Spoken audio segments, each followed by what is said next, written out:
and what the community should expect in the immediate future. Today, we have 139 residents in the hospital, up a little bit. That's not unexpected when we have high case counts, even though some of the younger demographic is really bearing the brunt of these increased case counts at this point. Even though we have that, we're going to have people that are going to get sick and get hospitalized. So that's up a little bit. ICU down a little bit. We have 21 residents in the ICU. 81% of those are unvaccinated. Today, we have 768 new cases. And out of that, we have, let's see here, 92% of those are 59 years and younger. So I guess the only positive news related to that number is that the populations that have borne the brunt of bad outcomes in this pandemic are not really paying the price now. Our seniors are getting this virus at a much lesser rate now than what they did earlier in the pandemic, and that's likely because of the booster shot. And so that's probably the only positive related to a case day like this. We've lost 2 members of the community. We lost both females, one in their 80s, one in their 30s. Both of these individuals did have underlying health conditions. Certainly, we're keeping their family and our thoughts and prayers as a community, as it's been a painful 2021. Looking at what we're doing, just to clarify things, we understand that there's not enough at-home tests in our community. This is not new to us. This is what's happening across the country. So people understand when you talk about procuring these kits, the federal government is always the first in line. If we order a shipment, but then the federal government orders something after our shipment, very much does not come to us. This happened early on in 2020 during the pandemic. We would put in orders related to masks and gowns and gloves, and certainly larger governments get first rights of refusal on those. The states then, when you're talking to the vendors, the states then have they're next in line. Your large cities, like in New York City, then is next in line. And then you have the counties, and not just the 62 counties in New York. You're talking about every county across the country. So you're talking about thousands of counties. So we've put in orders ourselves for these at-home kits. We got out the at-home kits we had this week to our municipal partners. They went very quickly, and they are all gone. They are difficult to find in the marketplace themselves right now, just because there's a supply chain shortage, which is driving all this. So this weekend, our schools are going to receive from the state thousands of at-home kits that are going to be used to get kids back to school. We believe we'll receive some kits later next week from the state of New York. Once we do that, we will get those kits out to our existing partners, but then we'll have additional sites for people to come and get these kits. So that's what's going on with the supply chain. Certainly the impact of when before Delta, when the vaccine came out, and then when essentially COVID cases went down next to zero, certainly some of the supply chain and some of the orders related to testing from a national level stopped, and that's had an impact moving forward as we're dealing with the Delta, the back end of Delta, but also Omicron. Related to it, we still have Delta cases, and Delta certainly looks to be the more lethal variant, and that's probably what's still driving hospitalizations. And we don't know a lot about Omicron yet, but what we do know is it seems to be a more mild version, but a much more contagious version. So you have the holidays, you have Delta, you have Omicron now coming together, and we have extreme high case counts. Tomorrow we will likely have between 1,700 and 2,100 new cases. I say that now because we have new cases coming in that are reported through the state system. And in addition to that, we have people self-reporting from take-home tests. We know we have people who are not self-reporting as well. So this is what you see basically from Christmas, with Omicron making its way up from Long Island and New York City. We always watch what's happening in Long Island and the Hudson Valley because it's about a week away from us. Nassau County is about a little bit over two times our size. They've been seeing case counts over 4,000 a day. So for us to be at this level isn't necessarily a surprise. So what can we do? We're going to continue to increase testing capacity. We're working on an additional testing site with our partners at Quadrant Bioscience. We are hoping to have that logistically worked out and have that site ready next week. We know the state of New York is also working on an additional site as well, and I think the state will probably have more news on that next week. As we get the at-home kits, we are going to get them out. When you have case levels over really even where we are now, but over 1,000 a day, contact tracing is impossible. So I think everybody needs to understand that we have broad-based community spread. There is risk in everything we do. When you look at risk mitigation, we've talked about this for months, but our best tools, and when we use all of our tools collectively, we should be able to have better outcomes if we all focus in. But we need to get vaccinated. Today I was at the vaccination site at the fairgrounds. My daughter Madeline got her vaccine and she did very well, but over 1,000 appointments a day are going on there. We need to get boosted. In addition to that, very simple, but this might be the most important thing at this point for people, is when we're sick, we need to stay home. And then you need to test and rule out COVID.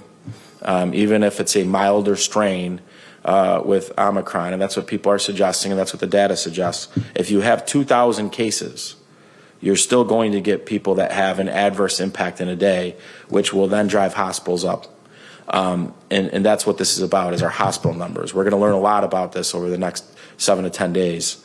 But if you're sick, you need to stay home and test and rule out COVID. And if you have ongoing symptoms, try to test a couple times. So this is kind of where we are. Talking about schools, I know that's going to be a topic. The state, again, is sending BOCES tens of thousands of tests. We have been doing in-school asymptomatic testing throughout the year. Between 12/13 and 12/24, we did 6,300 tests, and the positive rate in the buildings was 1.5%. When you compare that to the 11 or 12 or 10 that we've been seeing, clearly transmission is not occurring in the school buildings at the rate that it is in the community. So I think related to schools, we have a good plan that we've been doing. The districts will be working on their own programming. They'll be implementing test to stay protocols for quarantines moving forward, but there'll be more news to come on that. But overall, we knew Omicron was going to drive case levels very, very high, and that's what we're looking at. So going into the weekend, I think we all need to be very cautious about who we're spending our time with. And certainly if we have people with immunocompromised conditions in our own lives and seniors, certainly utilizing testing is a good way if you're going to be spending time with them. But for us to be able to really move forward, we need to encourage people to go get boosted. You need to stay home at sick. You need a mask when you're in public. And if we do all these things together, we'll get through this and get on the other side of this sooner than later related to Omicron. Happy to take questions. You mentioned that the kits that you had already distributed are already gone. A couple days ago, you had said you were expecting about 50,000 new test kits from the state. Are those the ones that you're now expecting next week instead? Correct. So the school, I think what we're seeing is the urgency to get the kits that are available to the school districts so that we can get kids back in school and have a strategy there. Then we believe at the end of next week we'll get some more kits in related to from the state. We've also procured, so we procured the same rapid tests that are now being distributed in the 2-packs throughout the pandemic, but we couldn't get the 2-packs until recently. We would get them in 40. So we have to administer those.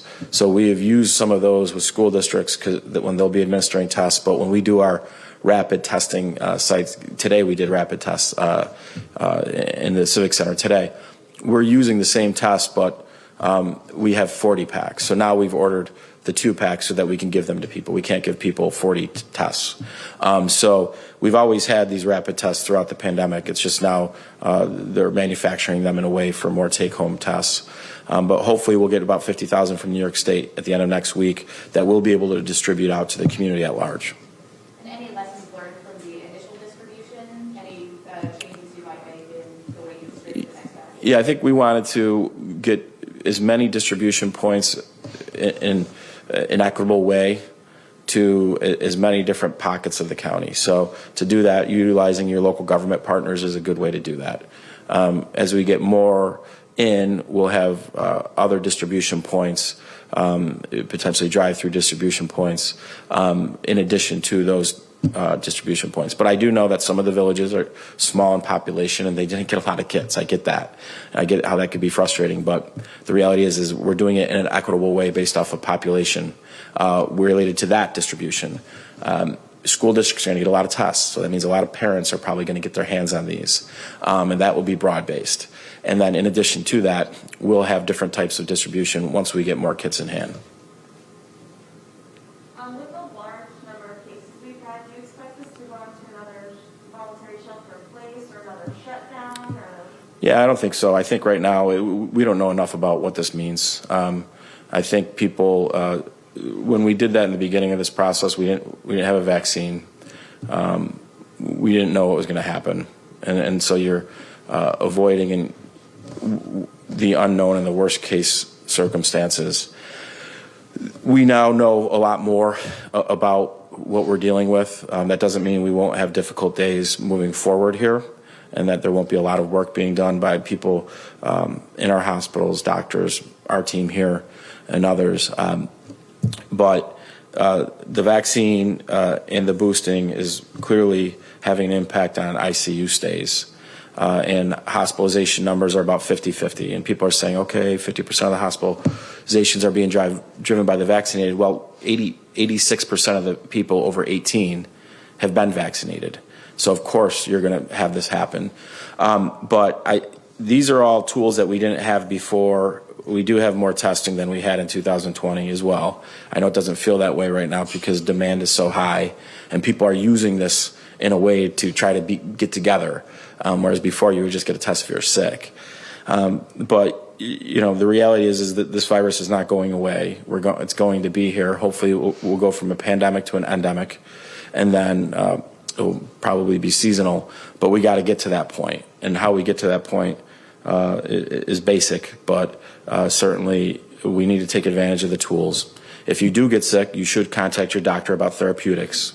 And the therapeutics, as they come online more, will be a huge tool for us, where it will be hopefully like any other thing. When we get sick, we take medicine and we get better for the most part. To what extent have you been in contact with schools about contingency plans regarding our return to school? Well, that's going to be their call. We're here to support them, and we work with them related to certainly test to stay is a big thing that we're working with them on, and certainly we've been providing them the resources with our school-based testing program, which we'll continue to do. The challenges that everybody's going to have, and businesses should all think about this, is you're going to have workforce challenges for a period of time because people are going to get this. We're not going to just have over 1,000 cases one day. It's probably going to be there for a period of time. So contact tracing is useless. We won't be able to do that. So you're going to be in a situation where we'll probably have some sort of self-attestation that Dr. Gupta will come out with related to quarantines and isolation orders. And this is what it's going to be like. So for businesses, when they're talking about ways to modify their operations, they're going to have to factor in their workforce. What can you do to help protect your workforce so you can stay open? Because obviously we've seen businesses where their workforce is impacted and they're out of business for a week or two.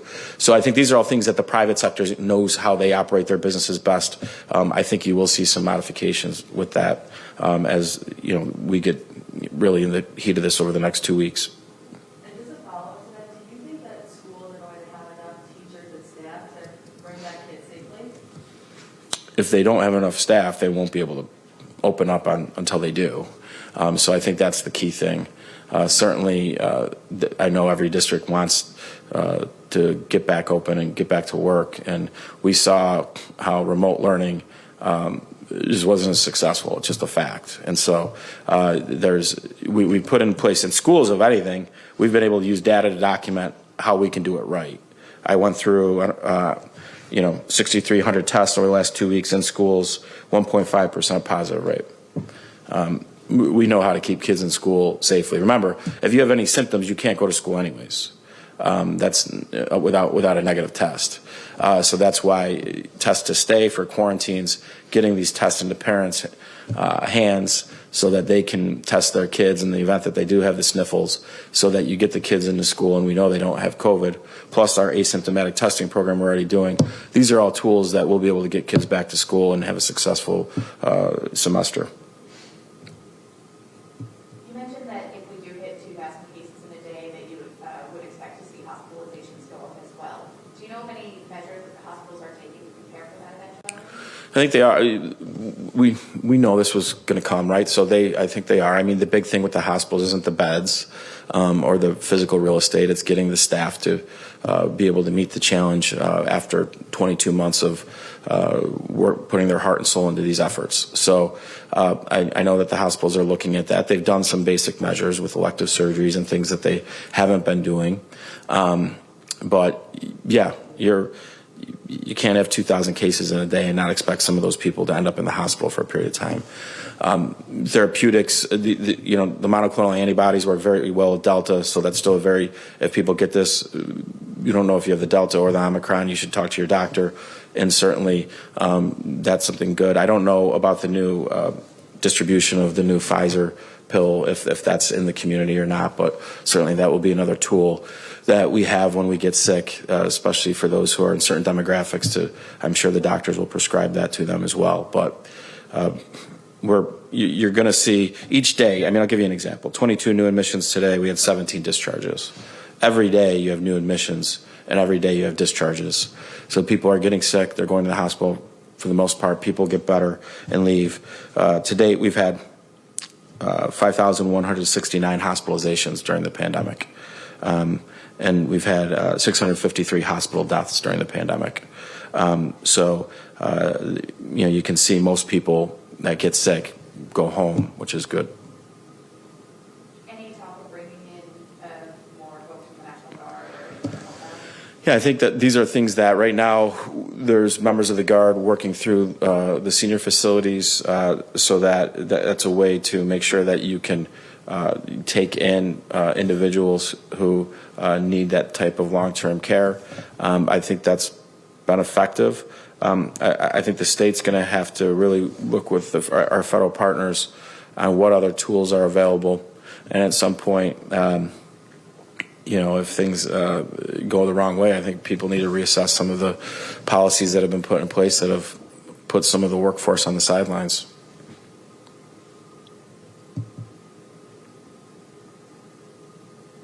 Other questions? We knew this was going to happen, and it's happening. I think we just need to hunker down, do what we know works, and certainly, we'll get through all. This isn't a time to panic. It's a time to certainly reassess what we're all focused in on over the next few weeks here. But we'll get through all this, and everybody have a very happy New Year. Gone with 2021, and let's have a better 2022.